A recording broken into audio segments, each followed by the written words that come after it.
नमस्कार. सिटी न्यूजच्या बुलेटिन मध्ये प्रेक्षकांचं मनपूर्वक स्वागत आहे. आज दिनांक 4 जून 2026 गुरुवार. बातमीपत्राची सुरुवात करूया सुविचार मालेने. जर प्रत्येक नागरिक स्वतःला जबाबदार रक्षक समजला तर गुन्हेगारी संपायला वेळ लागणार नाही. आजचा सुविचार आपण बघितलात. आता बघूया आजच्या ठळक बातम्या.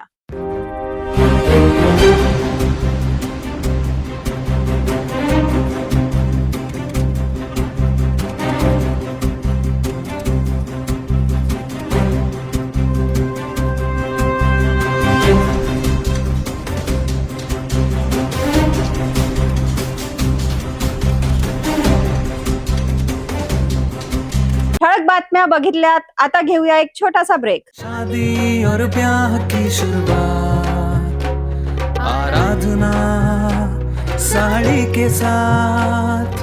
आराधना होलसेल शॉपिंग मॉल L2 बीझलँड complex, Nandgaon Peth, Amravati, Jawahar road, Amravati. Break नंतर बघूया सविस्तर बातम्या. सुरुवातीला एक नजर टाकूया शहरातील गुन्हेगारी क्षेत्रातील घडामोडींवर. अमरावती शहरात गुन्हेगारीने पुन्हा एकदा डोके वर काढले असून गाडगेनगर पोलीस ठाण्याच्या हद्दीत अवघ्या काही तासांच्या अंतरात 2 खुनांच्या घटनांनी शहर हादरले आहे. एका बाजूला बहिणीच्या छेडछाडीचा विरोध करणाऱ्या तरुणाची निर्घुण हत्या करण्यात आली, तर दुसऱ्या बाजूला 20 मे रोजी झालेल्या चाकू हल्ल्यात जखमी झालेल्या तरुणाचा नागपुरात उपचार दरम्यान मृत्यू झाला आहे. त्यामुळे गाडगेनगर पोलीस ठाण्याच्या कार्यक्षेत्रातील कायदा व सुव्यवस्थेवर गंभीर प्रश्नचिन्ह निर्माण झाले आहेत. अमरावतीच्या जय सियाराम नगर परिसरात गुरुवारी रात्री 10:30 वाजताच्या सुमारास घडलेल्या रक्तरंजित घटनेने संपूर्ण शहर हादरले. विलासनगर येथील 26 वर्षीय प्रज्वल सुनील खरे यांची धारदार शस्त्राने भोसकून हत्या करण्यात आली. मिळालेल्या माहितीनुसार प्रज्वलची बहीण आणि तिची मैत्रीण जय सियाराम नगरातील गजानन महाराज मंदिराजवळून जात असताना काही मद्यधुंद तरुणांनी त्यांची छेडछाड काढली. याबाबत माहिती मिळताच प्रज्वल खरे आपल्या मित्र अक्षय पावडे सोबत घटनास्थळी पोहोचला. छेडछाडीचा जाब विचारताच दोन्ही गटांमध्ये वाद झाला आणि वादाचे रूपांतर हाणामारीत झाले. याच दरम्यान एका आरोपीने धारदार शस्त्र काढून प्रज्वलच्या पोटावर सपासप वार केले. गंभीर जखमी झालेला प्रज्वल रक्ताच्या थारोळ्यात कोसळला. मित्र अक्षय पावडेवरही हल्ल्याचा प्रयत्न करण्यात आला, मात्र त्याने प्रसंगावधान राखत घटनास्थळावरून पळ काढल्याने त्याचा जीव वाचला. दरम्यान आरोपी अंधाराचा फायदा घेत फरार झाले. घटनेची माहिती मिळताच प्रज्वलच्या मित्रांनी त्याला तातडीने डॉक्टर पंजाबराव देशमुख वैद्यकीय महाविद्यालयात नेण्याचा प्रयत्न केला, मात्र अतिरक्तस्राव झाल्याने रुग्णालयात पोहोचण्यापूर्वीच त्याचा मृत्यू झाला. घटनेची माहिती मिळताच पोलीस आयुक्त राकेश ओला, पोलीस उपायुक्त राकेश श्यामधुगे, क्राईम ब्रांचचे पोलीस निरीक्षक संदीप चव्हाण आणि गाडगेनगरचे ठाणेदार गोरखनाथ जाधव यांनी घटनास्थळी धाव घेत तपास सुरू केला. क्राईम ब्रांचने तातडीने सर्च ऑपरेशन राबवत 2 संशयितांना ताब्यात घेतले असून मुख्य आरोपीचा शोध सुरू आहे. मात्र ही एकमेव धक्कादायक घटना नव्हती. शुक्रवारी सकाळी गाडगेनगर पोलिसांना आणखीन एक वाईट बातमी मिळाली. 20 मे रोजी नवसारी परिसरात झालेल्या चाकू हल्ल्यात गंभीर जखमी झालेल्या शेखर नेतनराव याचा नागपुरात उपचार दरम्यान मृत्यू झाला. मित्राच्या लग्नातील वादात मध्यस्थी करण्याचा प्रयत्न शेखरला महागात पडला होता. चाकू हल्ल्यात गंभीर जखमी झालेल्या शेखरवर नागपुरात उपचार सुरू होते, मात्र तब्बल 15 दिवस मृत्यूशी झुंज दिल्यानंतर अखेर त्याची प्राणज्योत मावळली. त्यामुळे गाडगेनगर पोलीस ठाण्याच्या हद्दीत एका दिवसात 2 खुनांचे गुन्हे नोंद झाल्याने नागरिकांमध्ये भीतीचे वातावरण निर्माण झाले आहे. शहरात महिलांची छेडछाड, मद्यधुंद, टोळक्यांची दादागिरी आणि वाढती गुन्हेगारी यामुळे पोलिसांच्या गस्त व्यवस्थेवरही प्रश्न उपस्थित केले जात आहे. एका बहिणीच्या सन्मानासाठी उभा राहिलेला भाऊ कायमचा गमावला गेला, तर दुसऱ्या कुटुंबाचा आधारवड उपचार दरम्यान कोसळला. अमरावतीत वाढत्या गुन्हेगारीमुळे नागरिकांमध्ये संताप आणि असुरक्षिततेची भावना वाढत आहे. अवघ्या काही तासात 2 तरुणांचा मृत्यू झाल्याने कायदा व सुव्यवस्थेचा प्रश्न पुन्हा एकदा ऐरणीवर आला आहे. या दोन्ही प्रकरणातील आरोपींना कठोर शिक्षा व्हावी अशी मागणी आता जोर धरू लागली आहे.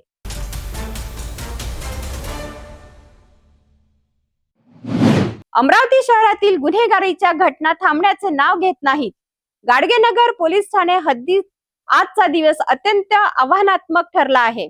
एकीकडे सियाराम नगर येथील युवकाच्या हत्येने खळबळ उडाली असताना दुसरीकडे 20 मे रोजी चाकू हल्ल्यात गंभीर जखमी झालेल्या शेखर नेतनराव यांचा नागपूर येथे उपचार दरम्यान मृत्यू झाला आहे. त्यामुळे गाडगेनगर पोलीस ठाणे हद्दीत एका दिवसात दोन हत्यांचे गुन्हे नोंद झाल्याने एकच खळबळ उडाली आहे. मित्राच्या कौटुंबिक वादात मध्यस्थी करणं शेखर याला कसं महागात पडलं पाहूया हा विशेष वृत्तांत.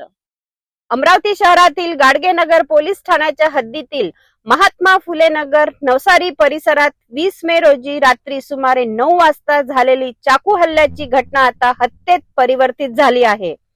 या हल्ल्यात गंभीर जखमी झालेल्या 27 वर्षीय शेखर नेतनराव यांचा नागपूर येथे उपचार दरम्यान मृत्यू झाला.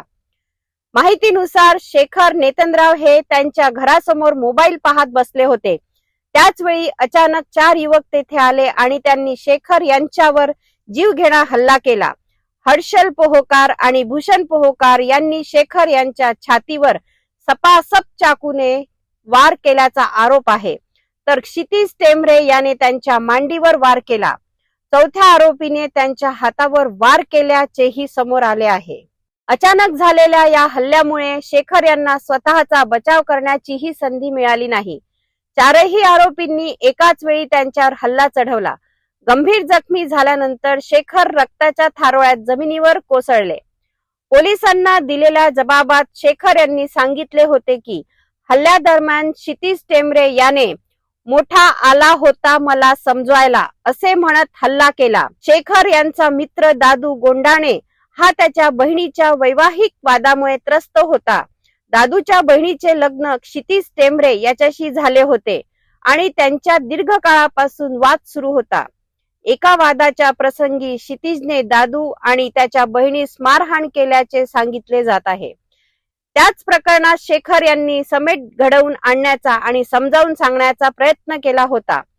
पोलिसांच्या प्राथमिक तपासानुसार याच गोष्टीचा राग मनात धरून क्षितिज आणि त्यांच्या साथीदारांनी शेखर यांच्यावर जीवघेणा हल्ला केला. हल्ल्यानंतर शेखर यांची आई घराबाहेर आली असता आरोपी दुचाकीवरून घटनास्थळावरून पसार झाले.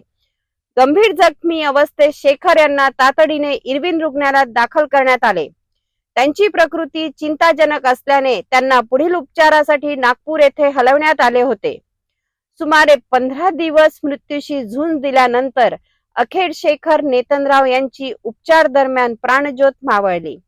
त्यांच्या मृत्यूनंतर या प्रकरणाचे रूपांतर हत्येच्या गुन्ह्यात दाखल झाले.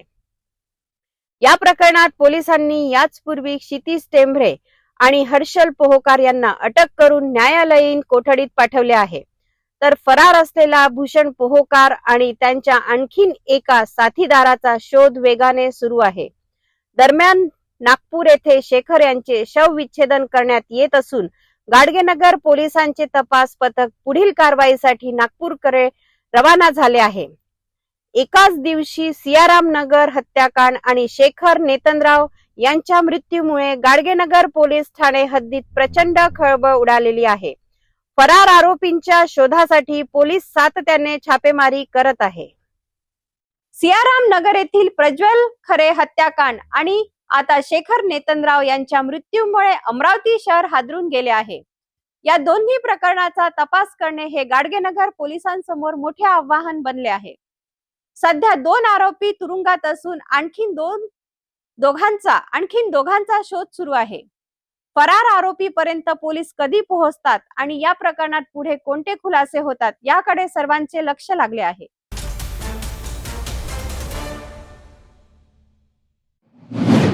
अमरावती शहरात गुन्हेगारीच्या वाढत्या घटनांनी पुन्हा एकदा नागरिकांची चिंता वाढवली आहे. शहरात एकाच दिवशी 3 खुनांचे गुन्हे दाखल झाल्याने कायदा आणि सुव्यवस्थेवर गंभीर प्रश्नचित्र निर्माण झाले आहे. ताजे प्रकरण बडनेरा पोलीस ठाण्याच्या हद्दीतील असून अमरावती महानगरपालिकेच्या कचरा संकलन कामाशी संबंधित कोणार्क कंपनीतील सुपरवायझर मोहम्मद रफिक मोहम्मद युनस यांच्यावर झालेल्या जीवघेण्या हल्ल्याचा अखेर मृत्यूत अंत झाला आहे. पण 5 दिवस मृत्यूशी झुंज दिल्यानंतर मोहम्मद रफिक यांनी उपचार दरम्यान प्राण सोडले.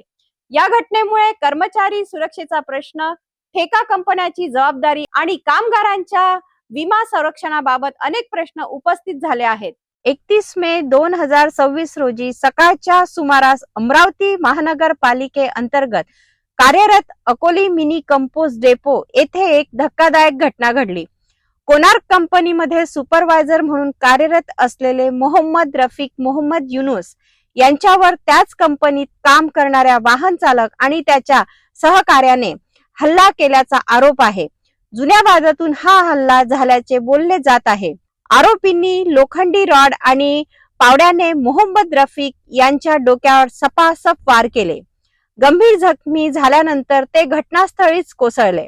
घटनेदरम्यान मोहम्मद रफिक यांचा मुलगा मोहम्मद अरशद याने 2 जणांना टाटा एस वाहनातून घटनास्थळावरून पळून जाताना पाहिले. त्यामध्ये आदर्श खेतवास आणि त्याचा चालक असल्याचे सांगितले जात आहे. गंभीर जखमी अवस्थेत मोहम्मद रफिक यांना तातडीने रुग्णालयात दाखल करण्यात आले. विविध रुग्णालयांमध्ये उपचार केल्यानंतर त्यांना रिम्स रुग्णालयात हलवण्यात आले, जिथे डॉक्टरांनी त्यांच्यावर उपचार सुरू केले. मात्र 5 दिवस मृत्यूशी झुंज दिल्यानंतर मोहम्मद रफिक यांची उपचार दरम्यान मृत्यूशी झुंज अपयशी ठरली आणि त्यांचे निधन झाले. घटनेनंतर बडनेरा पोलिसांनी दोन्ही आरोपींना भारतीय न्याय संहितेतील खुनाच्या प्रयत्नाच्या कलमान्वये अटक केली होती. आता मोहम्मद रफिक यांच्या मृत्यूनंतर या प्रकरणात खुनाचा गुन्हा दाखल करण्यात आला असून आरोपी सध्या न्यायालयीन कोठडीत आहे. दरम्यान मोहम्मद रफिक यांच्या निधनामुळे त्यांच्या कुटुंबावर दुःखाचा डोंगर कोसळला आहे. कुटुंबाची आर्थिक परिस्थिती आधीच हलाखीची असल्याचे सांगितले जात आहे. कुटुंबातील कर्त्या व्यक्तीचा मृत्यू झाल्याने त्यांच्या कुटुंबासमोर मोठे आर्थिक संकट उभे राहिले आहे. या घटनेनंतर कोणार्क कंपनीतील कर्मचाऱ्यांच्या सुरक्षेवरही प्रश्न उपस्थित होत आहे.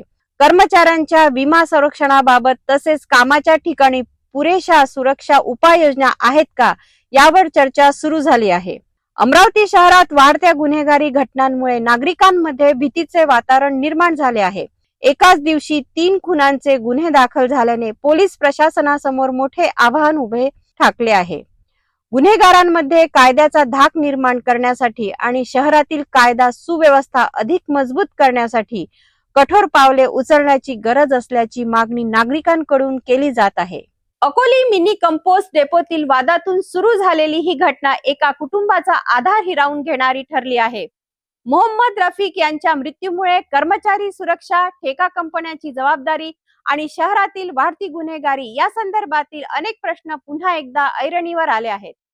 आता या प्रकरणातून पोलीस तपासातून कोणते सत्य समोर येते आणि पीडित कुटुंबाला न्याय कधी मिळतो, याकडे सर्वांचे लक्ष लागले आहे.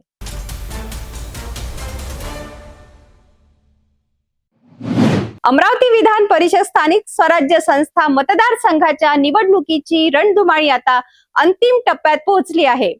उमेदवारी अर्ज छाननीनंतर 3 उमेदवार निवडणुकीच्या रिंगणात कायम राहिले असून भाजपाचे प्रवीण पोटे, काँग्रेसचे हर्षजित देशमुख आणि वंचित बहुजन आघाडीचे निलेश विश्वकर्मा यांच्यात थेट लढत रंगणार आहे. 18 जून रोजी मतदान तर 22 जून रोजी मतमोजणी होणार असून जिल्हा प्रशासनाने संपूर्ण यंत्रणा सज्ज ठेवली आहे. या निवडणुकीच्या तयारीचा आढावा घेऊया या विशेष वृत्तातून. स्थानिक प्राधिकारी मतदारसंघ निवडणूक 2026 च्या अनुषंगाने मी आपल्याला काही माहिती देऊ इच्छितो. माननीय निवडणूक आयोग नवी दिल्ली यांच्या सूचनेनुसार 25 मे 2026 रोजी या निवडणुकीची अधिसूचना त्या ठिकाणी जारी झाली. यामध्ये नामांकने दाखल करण्याची अंतिम तारीख ही 1 जून 2026 अशी होती आणि यामध्ये नामांकनाची छाननी ही 2 जून 2026 रोजी करण्यात आली. आज दिनांक 4 जून 2026 रोजी उमेदवारी अर्ज मागे घेण्याची आज अंतिम तारीख होती. यामध्ये आपल्याकडे एकूण 1/6/2026 पर्यंत अमरावती स्थानिक प्राधिकारी निवडणुकीकरिता एकूण 74 अर्जांची उचल ही त्या ठिकाणी झाली होती. यामध्ये एकूण 5 उमेदवारांनी 9 अर्ज आपल्याकडे विविध मुदतीमध्ये भरले. या 5 उमेदवारांची नावं आहेत श्री हर्षजित अनंतराव देशमुख, श्री प्रवीण रामचंद्र पोटे, श्री प्रशांत श्रीधर महल्ले, श्री निलेश ताराचंद विश्वकर्मा, श्री विप्लव गोपीकिशन बाजोरिया असे एकूण 5 उमेदवारांनी 9 अर्ज त्यांचे त्या ठिकाणी भरले होते. यामध्ये 2/6/2026 रोजी जेव्हा स्क्रुटिनी म्हणजे छाननीची प्रक्रिया आपण पार पाडली, त्यामध्ये आपल्याकडे श्री हर्षजित अनंतराव देशमुख, श्री प्रवीण रामचंद्र पोटे, श्री प्रशांत श्रीधर महल्ले व श्री निलेश ताराचंद्र विश्वकर्मा यांनी श्री विप्लव गोपीकिशन बाजोरिया यांच्या नामनिर्देशन पत्रावर आक्षेप दाखल करण्यात आले. या आक्षेपावर रितसर सुनावणीही त्या ठिकाणी झाली. दोन्ही बाजूंचे युक्तिवाद ऐकून घेण्यात आले व सदरचा आक्षेप हा मान्य करून श्री विप्लव गोपीकिशन बाजोरिया यांचे नामनिर्देशन पत्र हे त्या ठिकाणी फेटाळण्यात आले होते.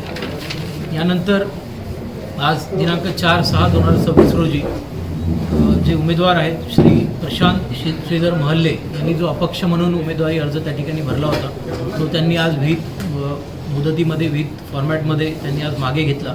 त्यामुळे आता निवडणुकीमध्ये प्रत्यक्ष एकूण 3 उमेदवार यांची उमेदवारी त्या ठिकाणी कायम आहे. त्यामध्ये वैधरित्या निवडणूक आता लढवणाऱ्या 3 उमेदवारांची नावे खालीलप्रमाणे आहेत. श्री प्रवीण रामचंद्र पोटे, श्री हर्षजित अनंतराव देशमुख, श्री निलेश ताराचंद्र विश्वकर्मा. या निवडणुकीकरिता एकूण 453 मतदार हे संपूर्ण जिल्हाभरामध्ये आपला मतदानाचा हक्क बजावतील. यामध्ये 227 महिला मतदार आहेत व 226 हे पुरुष मतदार आहेत.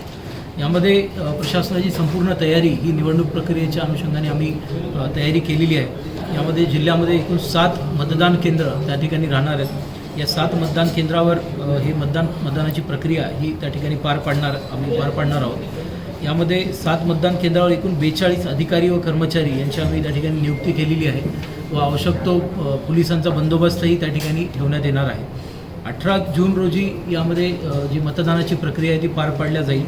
ही मतदानाची प्रक्रिया पार पाडल्यानंतर यामध्ये नियोजन भवन जिल्हाधिकारी कार्यालय अमरावती तिथे आम्ही जी स्ट्रॉंग रूम बनवलेली आहे, जी डेझिग्नेट केलेली आहे, तिथे आम्ही ह्या सगळ्या मतपेट्या सुरक्षितरित्या तिथे आणणार आहे. आणि 22/6/2026 रोजी यामध्ये मतमोजणी होणार आहे. यामध्ये 2 टेबल हे त्या ठिकाणी मतमोजणीसाठी निश्चित करण्यात आलेले आहेत.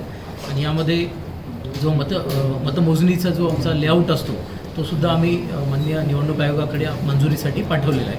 तर अशा पद्धतीने हे एकंदरीत जी पूर्ण प्रक्रिया आहे मतदानाची ही यामध्ये आम्ही पार पाडणार आहोत. त्यामध्ये जिल्हा प्रशासन हे पूर्णपणे सज्ज आहे. अमरावती विधान परिषद स्थानिक स्वराज्य संस्था मतदारसंघाच्या निवडणुकीसाठी आता अवघे काही दिवस शिल्लक राहिले आहेत. 3 प्रमुख उमेदवारांमध्ये होणाऱ्या या लढतीकडे राजकीय वर्तुळाचे लक्ष लागले आहे. 18 जूनच्या मतदानानंतर 22 जून रोजी मतपेट्यांमधून कोणाच्या विजयाचा मार्ग खुला होणार हे स्पष्ट होईल.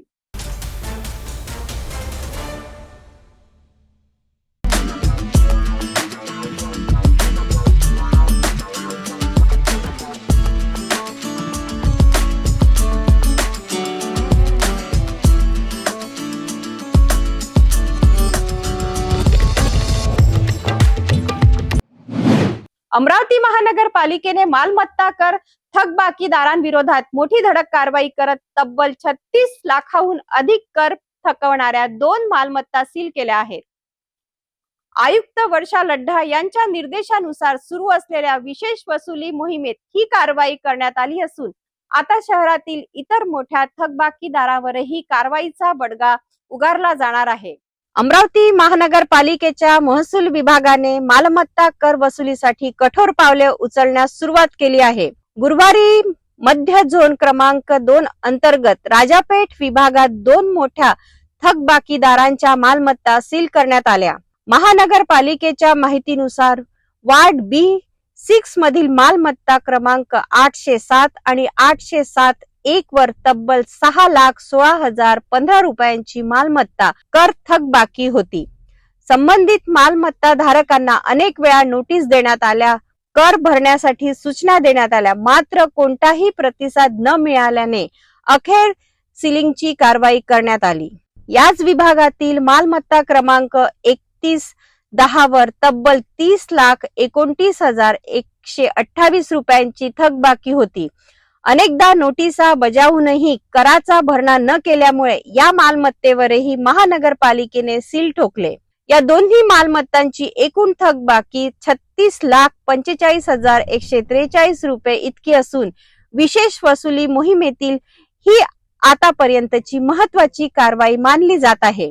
सहाय्यक आयुक्त भूषण पुसतकर यांच्या नेतृत्वाखाली महसूल विभागाच्या पथकाने ही कारवाई केली. या मोहिमेत नर्मदा चव्हाण, फयाज खान, सूरज चावरे, रोशन चव्हाण, धरम बिवाड आणि विशाल डिख्याव यांनी सहभाग घेतला. महानगरपालिका प्रशासनाने स्पष्ट इशारा दिला आहे की मालमत्ता कर हा शहराच्या विकासाचा मुख्य महसूल स्त्रोत आहे. रस्ते, स्वच्छता, आरोग्य सेवा, उद्याने आणि प्रकाश व्यवस्था यासारख्या मूलभूत सुविधांसाठी याच निधीचा वापर केला जातो. त्यामुळे मोठ्या प्रमाणात कर थकवणाऱ्या मालमत्ता धारकांवर पुढील काळात सीलिंग, जप्ती आणि अन्य कायदेशीर कारवाया अधिक वेगाने करण्यात येणार असल्याचा इशारा प्रशासनाने दिला आहे. अमरावती महानगरपालिकेच्या या धडक कारवाईमुळे शहरातील इतर थकबाकीदारांचेही धाबे दणाणले आहेत. कर भरा, अन्यथा मालमत्ता सील होण्याची तयारी ठेवा, असा स्पष्ट संदेश प्रशासनाने दिला आहे.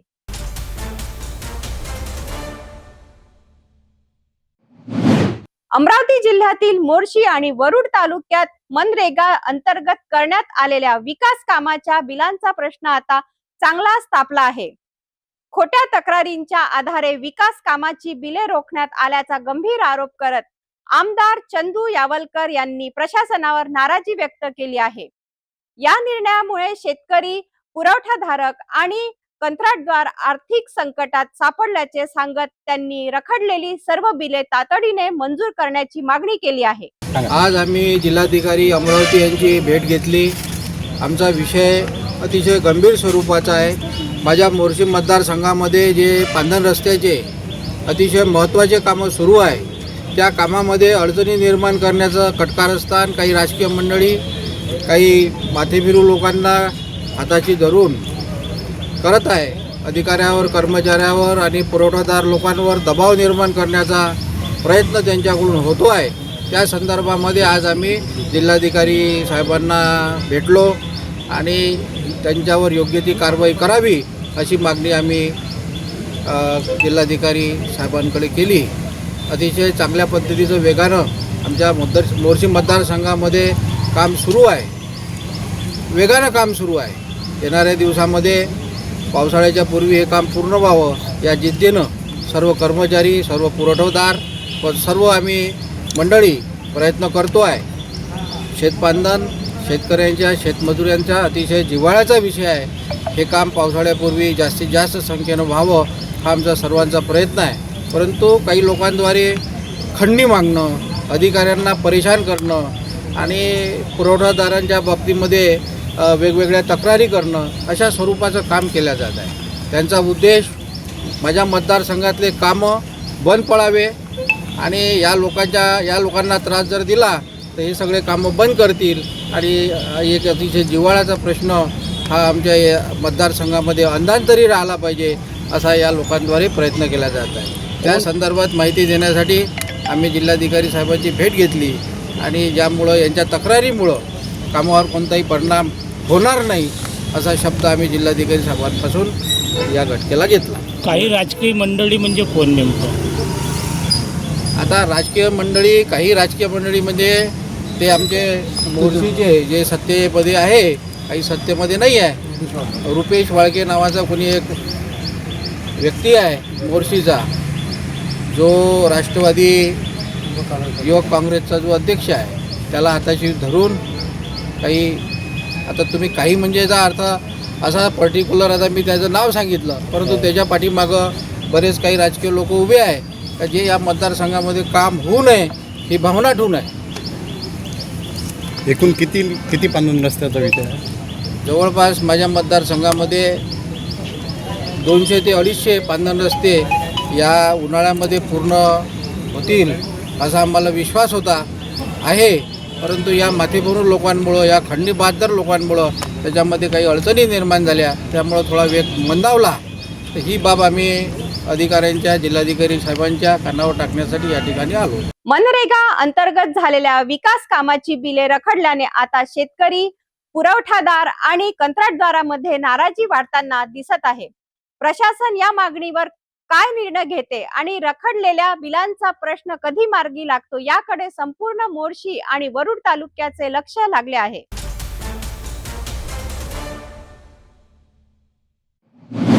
2 वर्षापूर्वी झालेल्या एका अपघातग्रस्त युवकाचा मृत्यू प्रकरणाने पुन्हा एकदा गंभीर वळण घेतले आहे. उपचार दरम्यान डॉक्टरांच्या हलगर्जीपणामुळे युवकाचा मृत्यू झाल्याचा आरोप नातेवाईकांनी केला असून 2 वर्ष उलटूनही ना चौकशी झाली ना दोषींवर कारवाई. आता या प्रकरणात विदर्भ मुक्ती मोर्चाने आक्रमक भूमिका घेत जिल्हाधिकाऱ्याने निवेदन सादर करत 15 दिवसात चौकशीची मागणी केली आहे. अन्यथा तीव्र आंदोलनाचा इशाराही देण्यात आला आहे. पाहूया हा विशेष रिपोर्ट. 2 वर्षापूर्वी दुचाकी घसरून झालेल्या अपघातात एक युवक गंभीर जखमी झाला होता. त्याला उपचारासाठी पीडीएमसी रुग्णालयात दाखल करण्यात आले होते. मात्र उपचार दरम्यान रुग्णाच्या नातेवाईकांना त्याची भेट घेऊ दिली गेली नसल्याचा गंभीर आरोप करण्यात आला आहे. नातेवाईकांच्या म्हणण्यानुसार बराच वेळ उपचार सुरू असल्याचे सांगितल्यानंतर अचानक युवकाचा मृत्यू झाल्याची माहिती देण्यात आली. डॉक्टरांच्या निष्काळजीपणामुळे आणि हलगर्जीपणामुळेच युवकाचा जीव गेला असल्याचा आरोप कुटुंबियांनी केला आहे. या प्रकरणात मृत युवकाचा शवविच्छेदन अहवाल देखील आजपर्यंत मिळालेला नसल्याचा दावा नातेवाईकांनी केला आहे. गेल्या 2 वर्षापासून विविध स्तरांवर चौकशीची मागणी करूनही कोणतीही ठोस कारवाई झालेली नाही. तसेच दोषी विरोधात गुन्हाही दाखल करण्यात आलेला नसल्याचे सांगण्यात आले आहे. या पार्श्वभूमीवर विदर्भ मुक्ती मोर्चाने जिल्हाधिकाऱ्यांना निवेदन देत संपूर्ण प्रकरणाची निष्पक्ष चौकशी करण्याची मागणी केली आहे. येत्या 15 दिवसात चौकशी करून जबाबदारांवर कारवाई करण्यात यावी, अन्यथा तीव्र आंदोलन छेडण्यात येईल असा इशारा संघटनेने दिला आहे. आता प्रशासन या गंभीर आरोपांची कितपत दखल घेते आणि 2 वर्षापासून न्यायाच्या प्रतीक्षेत असलेल्या कुटुंबाला न्याय मिळतो का याकडे सर्वांचे लक्ष लागले आहे. लोकांचे पाय कापल्या जाते, लोक मरत नाही. पण या टोंगाड्याच्या ऑपरेशनमध्ये जर एखादा धष्टपुष्ट 24 वर्षाचा मुलगा मरण पावत आहे तर नातेवाईकाच्या भावना भडकल्या. गाडगेनगर पोलीस स्टेशनमध्ये जाऊन रिपोर्ट देत असताना पीडीएमसीच्या विरोधात डॉक्टरांच्या विरोधात रिपोर्ट देत असताना परस्पर त्या पीडीएमसी कॉलेजमधून ती बॉडी हलवण्यात आली. कुठल्याही नातेवाईकाची सही न घेता इरविनला पीएम करता नेण्यात आली आणि तेव्हापासून आज 2 वर्ष झालेले आहे. पीडीएमसीने त्या डॉक्टरांवर कारवाई केलेली नाही. पण आपल्या गाडगेनगर पोलीस स्टेशनमधून कुठलीही कारवाई झालेली नाही. आणि म्हणून जे वडील आहेत राजेश इंगळे यांचा एकुलता एक मुलगा असल्यामुळं त्यांच्याही जीवन मरणाचा प्रश्न निर्माण झाला आणि त्यांना त्यांच्या मुलासाठी न्याय पाहिजे आहे. आज 2 वर्ष झाले. 2 वर्षापासून न्यायाच्या प्रतीक्षेत असलेल्या या कुटुंबाच्या वेदना अजूनही कायम आहेत. डॉक्टरांच्या हलगर्जीपणामुळे युवकाचा मृत्यू झाला का? शवविच्छेदन अहवाल का मिळाला नाही आणि चौकशीला इतका विलंब का झाला?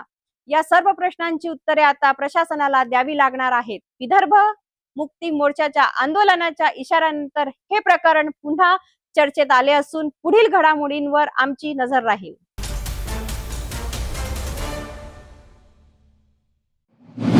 यवतमाळ विधान परिषद निवडणुकीच्या पार्श्वभूमीवर राजकीय वातावरण चांगलेच तापले आहे. काँग्रेसमधील अंतर्गत नाराजी आता रस्त्यावर उतरल्याचे चित्र पाहायला मिळत आहे. काँग्रेसचे बंडखोर उमेदवार साहेबराव कांबळे यांनी उमेदवारी मागे घेतल्यानंतर संतप्त काँग्रेस कार्यकर्त्यांनी आज यवतमाळमध्ये जोरदार आंदोलन छेडले.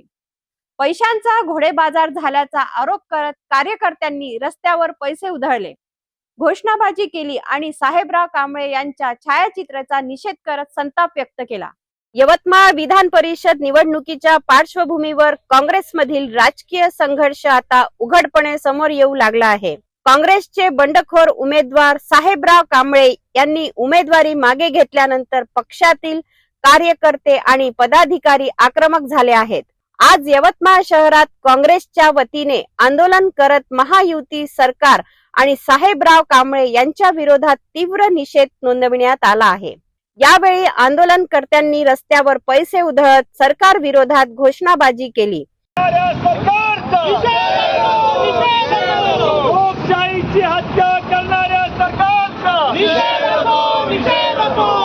महायुती सरकारने पैशाचा वापर करून काँग्रेसच्या उमेदवारांवर दबाव आणल्याचा गंभीर आरोप करण्यात आला आहे.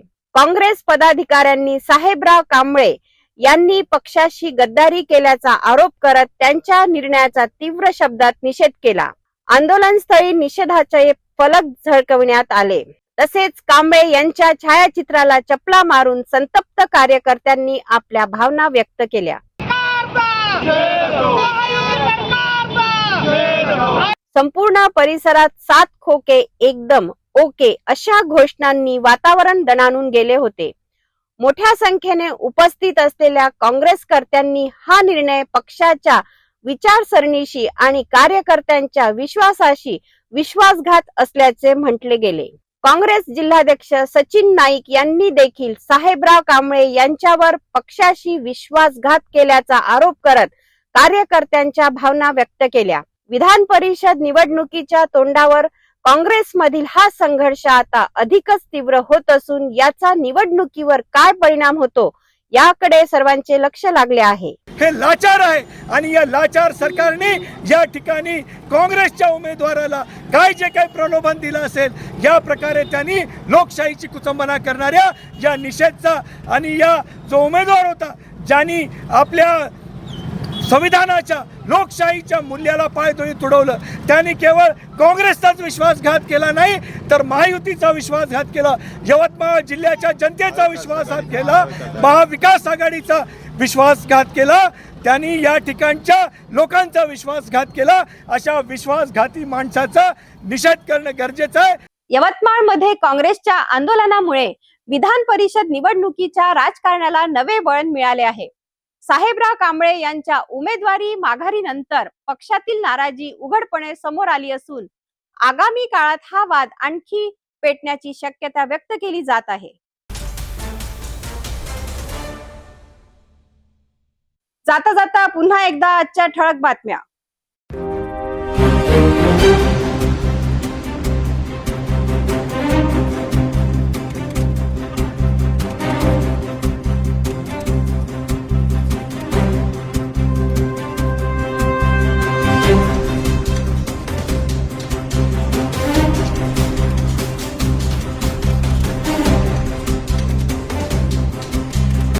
आपण आता सिटी न्यूज चॅनल आपल्या टीव्हीवर सुद्धा बघू शकता.